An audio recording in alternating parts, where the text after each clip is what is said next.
Монголын үндэсний олон нийтийн хараад идэж Монгол улсын шинжлэх ухааны академи болон тэгээд хуралд хүрэлцэн ирж ихтгэл тавьж байгаа болон сонсож байгаа нийт хүмүүстэй энэ өдрийг мэдээ төвшүүлье. За тэгээд миний одоо буддизм дэх оюун ухаан гэдэг энэ илтгэлийг тавихыг хичээлээ. Тэгээд энэний одоо гол зүйл нь бол буддизм дэх шашныг одоо яаж хүлээж авдаг вэ гэж. Тэгэхээр зэрэг бид нар Бурхны шашныг Бурхны шашныг эхлээд ойлгох хэрэгтэй болов уу гэж бодсон. Эхлээд сэтгэл зүйн ярих гэж байгаа, оюун ухааныг ярих гэж байгаа учраас Бурхан багш 2600 жилийн тэртээ гэгээр л арга замыг айлтгатаа энгийн хүмүүст бол шашнаа оюун ухаанд айхтар тэгж судлах шинжилэх биш зүгээр жирийн хүмүүст бол ёс зан үйл маягтай зүйлүүдийг айлтсан байдаг. Яг юу ч судлаач гэх юм бол тийм хүмүүст бол тогтсон таал гэдэг нэрээр айлтж байгаа. Тогтсон таал. Тогтсон тааллыг айлтгахтаа болохоор тэр тогтсон тааллууд гол 3 суй гарч ирж байдаг. Энэ нь болохоор зэрэг суур ойлголт гэж юм заавалч байх хэрэгтэй. Энэ суур ойлголтыг ойлгож байж дараад нь тэр суур ойлголтын дээр тулгуурласан мөр гэх юм уу гэгээр төрөх мөр замыг гэж ойлгох хэрэгтэй. Үүний дараа үр дагавар нь ямар зүйл төрөх юм бэ гэдэг ийм 3 шинжтэй өрөөнөд айлтдаг. Тэгэхээр зэрэг бидний энэ айлтгын хамгийн гол юм болохоор зэрэг суур ойлголтын дээр тулах хэрэгтэй. Суур ойлголтыг хаанаас эхэлдэг юм бэ гэвэл бие үгүй гэж. Энэ бие үгүй гэдэг ойлголт өрөөсөө хамгийн буддийн шашныг бол бусдаа шашнуудаас болон бусад зүйлээс ялгарх гол ялгаа нь энэ болж таарч байна. Бие үгүй гэдэг юм. Бие яагаад байхгүй байгаа юм бэ? Эзэн нэг юу гэдэг нь ертөнцийн эзэнч гэдэг юм. Эсвэл өөрсдийн гэсэн тусдаа тийм эзнээс бид нар өөрсдөө хамааруулж тавих уу яах вэ? Ийм асуудлаас эхэлж байдаг. Тийм учраас буддизм бол энд бол тийм бол байдаг юм аа. Өөрөө өөрийнхөө эзэн юм аа. Тийм учраас бид нэр энэчнээс тулгуурлаад ертөнцийн зүй тогтолцоог ойлгох хэрэгтэй болж таардаг. За тэгмүүд хуваагдаж ингэж тарихтаа бие үгүйгээд хамгийн том мөн чанараа ингэ тавьчаад дараад нь тэр дотор 2 хуваагаад байгаа байхгүй зүйл гэж тавьчих. Байгаа гэдэг зүйлийг бид нэр буддийн шашин яаж тодорхойлдог вэ гэхээр зэрэг ухаан дээр тулгуурлаж тодорхойлдог. Байгаа гэдэг нь бид нар гар дээр ил байгаа зүйлийг эхлээд авахгүйгээр тэр ухаанаар шинжилээд Бурхны шашны одоо гэгээр төрсэн хүмүүс тэр ухаанаар шинжилээд хамгийн тус ухаан дээр яг энэ зүг байна. Байгаа нь бол үнэхээр тодорхой юм байна гэдгийг мэдсэн ухаан дээр тулгуурлаад тэр юм байгаа гэж үзэж байгаа. За тэгмүүд энэ байгаа дотор байхгүй юм бол Бурхнаад шинжилсээр байгаа байхгүй гэдэг ухааны үднээс тавьдаг шүү дээ. Тэгэнгүүт байгаа дотор болохоор зэрэг мөнх бус гэж нэг 2 хуваагаад ерөнхий гол агуулт ингээд барьчихж байгаа. Мөнх бус гэдгийг бид нар тайлбарлахад бол агшинд хувирдгүйгээр ялгаж байгаа. Нэг агшинд хувираад өөрчлөгдөж байх юм бол тэр юмыг мөнх бус гэж үзнэ. Нэгэн агшинд ерөөсөө хувирахгүй яг хуучин шинж байдлаа байгаад гэх юм бол тэрийг мөнх гэж үзнэ. Тэгэхээр зэрэг энэ мөнх гэдэг юмыг тавихтаа огторгүй гэж тавиад байгаа. Ерөнхий жишээ тавьбал огторгүй яагаад мөнх биш мөнх юм бэ гэдгийг бол бас сайн судлаад бас тодорхой мэдлэг авах болов уу гэж бодож байна. За тэгээд мөнх бус дотор хуваагдаад ингээд ирэхлээр яг одоо бидний амьдрал дээр хэрэг болж байгаа гол бодлууд бол энэ 3 юм дээрээс гарна гэж. Тоосноос бүтсэн зүйлс нэг хэсэг байна. Энэ материалын зүйлийг шууд хэлчихэж байгаа. Нөгөө тал нь болохоор зэрэг ухаан. Ухаан бол материалын зүйлээс ерөөсөө гарч болохгүй юм байна. Тусдаа шал өөр зүйл юм байна гэдгийг ангид гаргаж ирдэг. Сүүлд нь болохоор төгс бус хуран үйлцэн зүйлс гээд ингэж 3 хувааж ерөнхийдөө буддизмын гол онол энчнээс гарч ирж байгаа. Тэгэнгүүт хамгийн ихнээс тоосноос бүтсэн зүйлсгээ тэгэнгүүт гадна дотно гээд 2 тусад нь тавьж болно. Эсвэл хүний бие дээрх эргэтнүүдийг болохоор зэрэг нүдний эргэтэн ч байдаг юм уу, дамрын эргэтэн гээд ингэж тавьж байгаа нь бол нангийн сүв буюу дотор одоо дүрснүүд гэдэг ингэ явцдаг. Гадна дүрснүүд гэхлээр бидний нүдэнд харагдаж байгаа гадна талын байгаль дэлхий ч гэдэг юм уу, үннэр амт гэдэг ингээд шал тусдан тайлбарлаад ингэ явцдаг зүйл. Энэ хэдийг яг мэдж байгаа зүйл нь юу юм бэ гэхлээр зэрэг ухаан гэдэг ингээд ухаанаа гаргаж байгаа. Энэ ухаан гэдэг зүйлийг бид нэр өөрсдөө яаж ойлгох ёстой юм бэ гэвэл бэлэг чанар гэж нэг юм байдаг. Ухааны яг мөн чанар нь ямар юм бэ гэхлээр зэрэг шива буюу салвах тэр маш тийм тодорхой гэж тунгалаг маягтай зүйл. Эрэгба гэхэлэр чи юмыг мэдэрчээдэг тэр зүйлийг ухаан гэж хэлнэ гэж. За тэгвэл бидний энэ ухаан гэдэг зүйлийг одоо буддийн шашинд бол маш олон төрлөөр тайлбарласан байдаг. Зөв мэдсэн ухаан, буруу мэдсэн ухаан ч гэдэг юм уу, хоёр төрж байгаа ухаан, гурав төрж байгаа ухаан гэх ингээд өөр өөрт нь нэршлүүд нь ингээд тусдаа болоо явчихдаг. За тэгвэл бидний одоо тайлбарлах байгаа бол сэтгэл гэдэг юм дээрээс тайлбарлая гэж бодож байна. Яг бол бид нэр сэтгэл гэж яг юуг авч үзээд байна вэ? Ухаан юм уу? Ухаанаас тусдаа юм уу гэвэл буддийн шин бол энэ бол ухаан юм аа, тэр ухаан юм аа. Сэтгэл гэдэг нь яг юу юм бэ?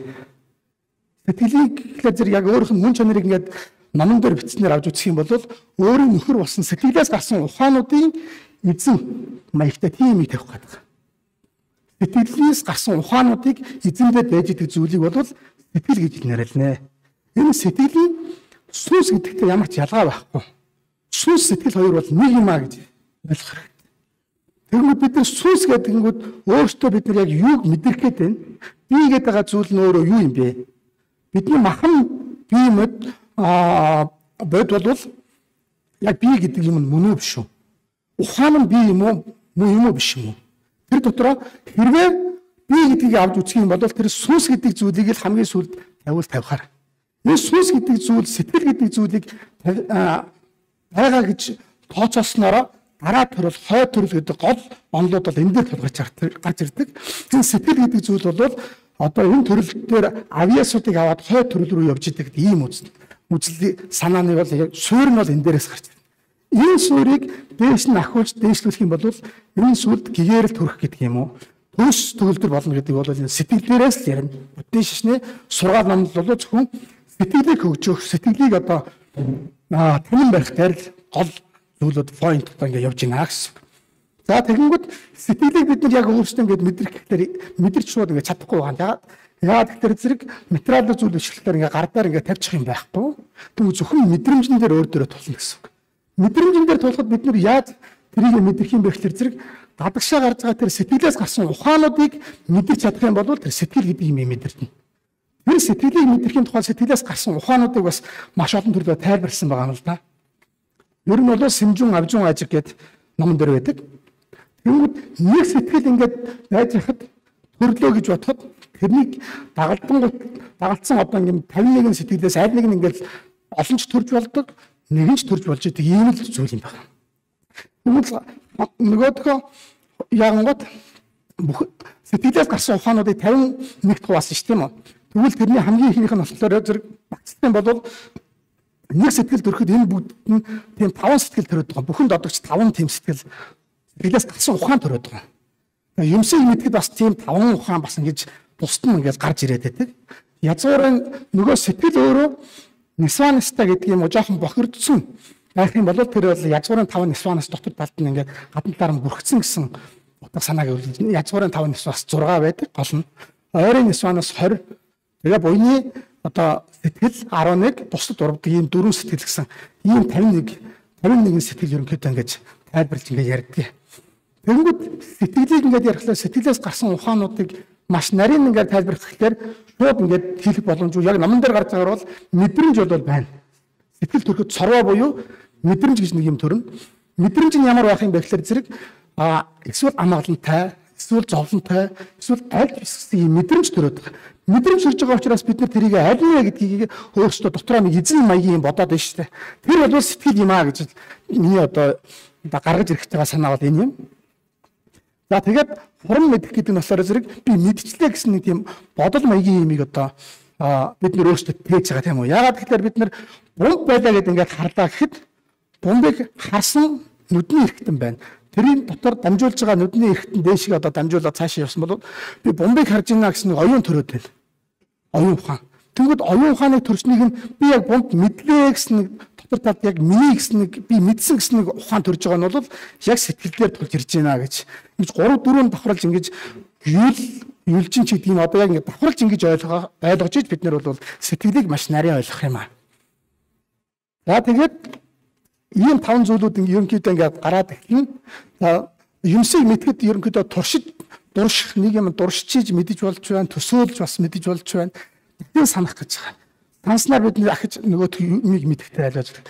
Нөгөөх нь болохоор самади буюу бясалгал. Тэгээд бэлгүүн. Энэ бэлгүүн гэдэг зүйл бол хамгийн чухал зүйл. Энэ бэлгүүн гэхдээ заавалчгүй бүх зүйлийг зөвөр мэддэг. Буруугаар мэддэг бэлгүүн ч болж болох гэдэг юм уу? Бэлгүүн гэдгээ бид нар яаж тусдаа ангилж тавих вэ?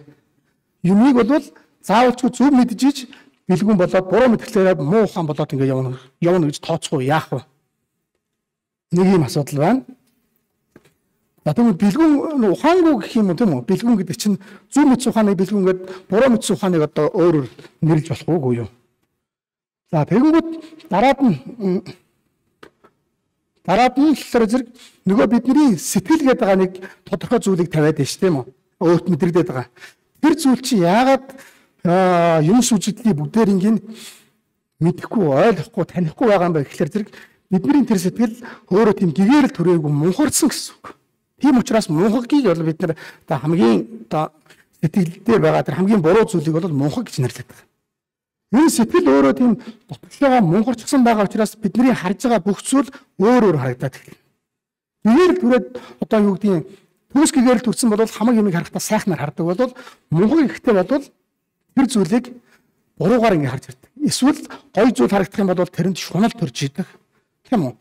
Тэгээ нөгөөтгөн дээрээс нөгөөтгний өөр хүн авах гад ингээд байх юм бол нөгөөтгөн дээрээс уур төрөөд байдаг. Сайхан зүйл бол туршаад байдаг, муу зүйл төрөөд ирэн буцаж уур төрчдөг. Нөгөөтгөн дээрээс л хурлаад миний гэсэн юм мэднэхэр барих үзлүүд ингээд гарч ирж байдаг. За тэгмүүд өөрөө мунхаг гэдэг нь болохоор энэ ухаан муутай маягтай юм ихлээд байгаа. Буруу сэтгэж гэдэг юм уу. Тэгээ буруу үзэл ихлээр зэрэг одоо амьдрал байхгүй ч гэдэг юм уу, хойд ур төрөл байхгүй ч гэдэг нь одоо бүх буруу зүйлүүд ингээд хэлж идэг. Эргэлзээд байна гэлзээ. Зөв зүйлийг ингээд харах гэхээр тийм болоогүй юм болоо гэдэг эргэлзээд тахтаар цаад юм хүн судалж чаддгүй. Ийм учраас зэрэг эргэлзээ тэнэгэлзээ гэдэг бол энэ дандаа зайвын юм буюу язгуурын нисанс гэж нэрлэдэг. За энэ нэдэд бид нэр автагдсан байна. Тэнгүүд буддийн шашин юу гэж үзвэл энэ нэдээр ингэсэн байгаа учраас бид нэр юмсын мөн чанарыг тодорхой таньж чадахгүй байна. Энийн эсрэг юу байх юм бэхлээр нөө түрүүчи ярьсан мөр гэсэн шүү дээ.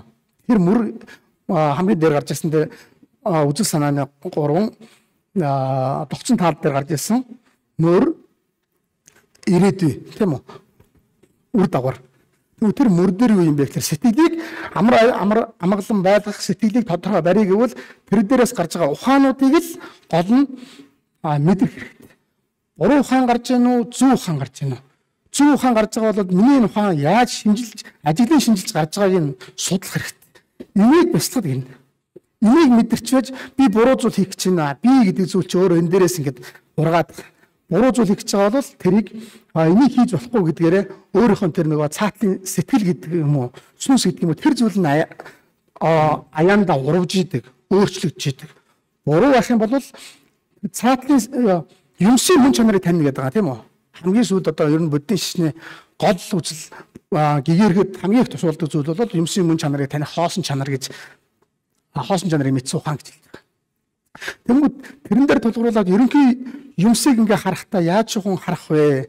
Өнцг нь юу юм бэ? Бид нар тэрэнд хуурам эхлэж гин үү? Эсвэл яагаад бид нар ингэж байна гэдгийг маш сайн ойлгоод ирэхлээр зэрэг сэтгэлтэйгээ харьцаж эхэлдэг. Яг сэтгэлийг зөөлөн болгодог зүйл юу юм бэ гэхээр зэрэг нөгөө хүнийг хайрлаж, эмэрхсэн сэтгэлүүдийг маш хүчтэй төрөөд ирэхлээр сэтгэл аанда ингээд зөөлөрчдөг. Сэтгэл хатуу болоод байна гэдэг нь бол буцаа зөрөөд нөгөө нэг буруу талын сэтгэлүүд нэг юмд хэтэрхий их тачаах байдаг юм уу? Нэг юмд хэтэрхий их уурлах, хонзогнох гэдэг юм уу? Энэ хөдөө байгаад ирэхлээр сэтгэл аандаа өөр болоод байдаг. Нөгөө талынх нь эсрэг зүйлийг бодоод нэмжин сэтгэл бусдыг хайрлая, бусдад одоо хорлолгүй бай гэсэн сэтгэлийг бясалгах багсгаад ингээд ирэхлээр зэрэг аандаа сэтгэл нь өөрөө тийм уян зөөлөн болж идэг. Энэ гэгээр хүрх зам нөгөө нэг буруу зүйлүүдийг харангуйтаа буруу мэдээд байсан бол зөв мэдээд өө эн чинь ийм учир шалтгаантай юм байна. Ийм байна гэд өөрийг ингээд хараад зөв тийш нь эргүүлээд ирэхлээр сэтгэлийн гэгэрэл гэдэг зүйл рүү баг багаар ингээд төхнө. Ингэж төгөөд ирэхлээр сүүлд нь юмсын мөн чанарыг таниад ер нь би гэж юм яг байна уугүй юу? Би гэж яг хэнийгээ хэлэх гээд байгаа юм бай. Тэр ухамсараа хэлэх юм уу? Эсвэл ухамсар дээр байсан тэр биеэ хэлэх юм уу? Энэ хоёрын нийлэмжийг хэлэх юм уу? Ингээд ирэхлээр зэрэг ердөөсөө буддийн шашны гол онол бол хоосон чанарын онол бие үгийн үзэл гэдэг юм дээр гарч ирнэ. Ингээд тулгуурлаж бид нэр буддийн шашны онол мэдлэг хамаг одоо юу гэдгийг сэтгэлийн ариусал, гэгэрэл гэдгийг зүйлийг энэ дээр тулгуур тайлбарлаж байгаа. Энэ гурвын нөгөө түрүүчийн гарсан тийм үү?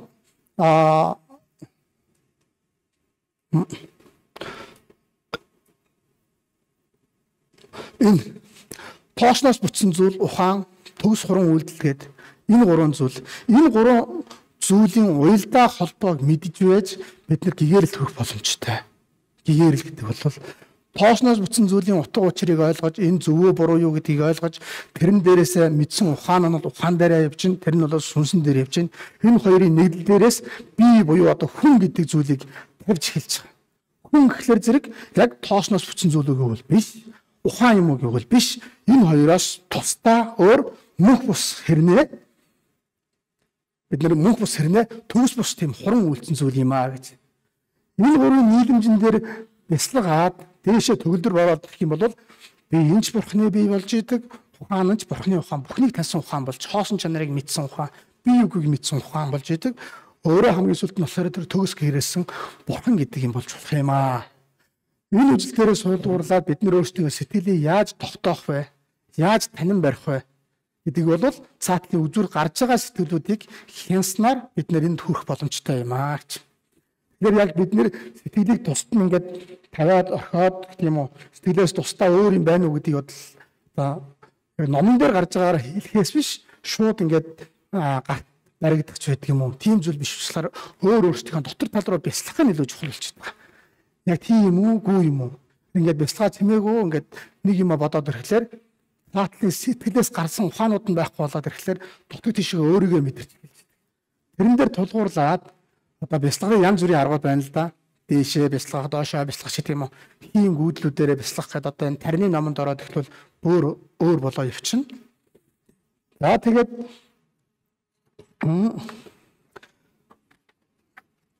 үлд нь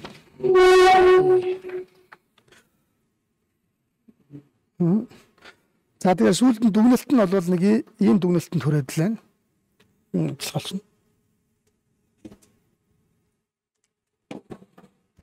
Бакс мана. Ясим л. Батч нэг хэлсэн л. Да.